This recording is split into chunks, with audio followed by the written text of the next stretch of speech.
Hey everyone, you knew I was a nerd, so now you're gonna have proof of it. I've been messing around with sim racing using the Oculus Quest and my video editing computer, which isn't really designed for doing things like sim racing, but it works pretty good, so I'm gonna show you how I'm doing it.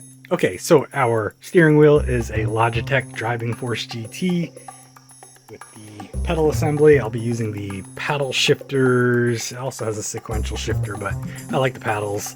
I picked this up for 60 bucks off of Facebook Marketplace. Got my Oculus Quest 2 connected to my computer with a just a cheap USB cable, not the actual link cable, but it works fine. So the main reason I'm doing this is because I bought my Quest 2 and it's fun with all the built-in games, the games you can play on the device itself, but I wanted to also play some of the more advanced titles that require a gaming PC. I don't really have a gaming PC. I have a video editing computer and it has a video card in it that is not really a gaming graphics card, but it is pretty powerful. It's designed more for workplace CAD and video editing graphics work. It's a Nvidia Quadro M5000.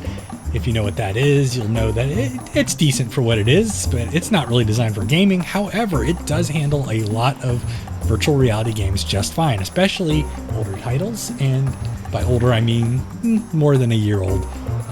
The game I'm playing here is Project Cars, and you can see that it is playing pretty well. There's some stuttering in the recording here, and that's because I haven't fully tweaked OBS. It actually plays very smoothly. For my computer specs, I have an Intel i5 2690 Xeon, which is an 8-core 16-thread processor, and I have 64 gigs of RAM, and I'm running the game off a Samsung 860 SSD.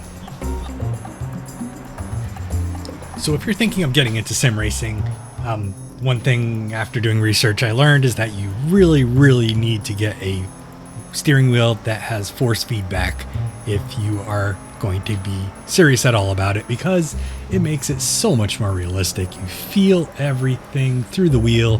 You feel when you're losing traction, when you're at the limits of grip, when you're running over the edge of the track, when you're spinning. Everything feels like a real steering wheel if you have that force feedback. It's definitely worth spending the extra few bucks to make sure you get a steering wheel that has that. The two big brands are Logitech and Thrustmaster that sell them, and you want to make sure you look for those two words, force feedback, on the box. This wheel I'm using has it, and as you can see in the bottom right, I'm having a lot of fun. It's so much more fun than playing a video game on a flat screen. Being able to look around, see what's around you, see if there's cars coming up on you, check your mirrors, lean out kind of over the edge of the out of the edge of the car just to see the line. It's so much more realistic than just playing a video game. The car I'm using is a KTM crossbow, which I just started using today, and I really like it. It has a lot more grip than the cars I was using before. It doesn't have quite as much problems with lift-off oversteer when I'm coming down these fast sections. Like actually this corner right here is very sketchy if your car is really prone to lift off oversteer. If you take your foot off that gas too soon, the weight will transfer to the front of the car, you'll lose traction on the rear, and you will start sliding, and it's very hard to catch. But I really like the way this KTM crossbow handles. I kind of want one in real life now. So if any of you are thinking about buying me a car, I will take a KTM crossbow.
So I guess the moral of the story is, if you want to dabble in sim racing, getting an Oculus Quest is a super easy way to get into it.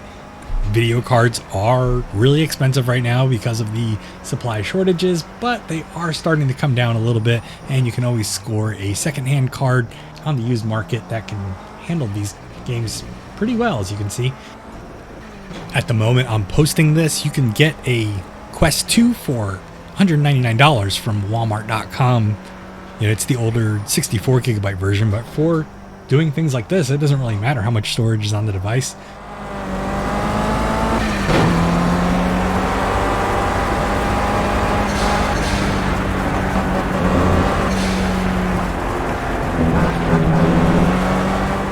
Yeah, so I'm not the smoothest driver. I'm pretty new to this, so, you know, don't mock me.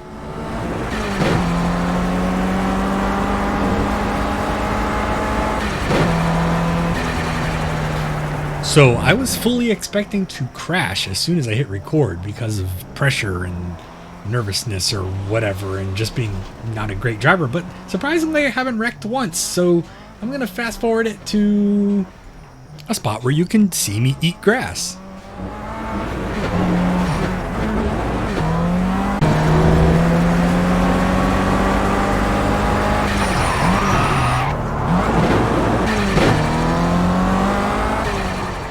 Oh, there we go. There we go. That's what you wanted to see. All right, I'm in the grass. Notice my confusion. What happened?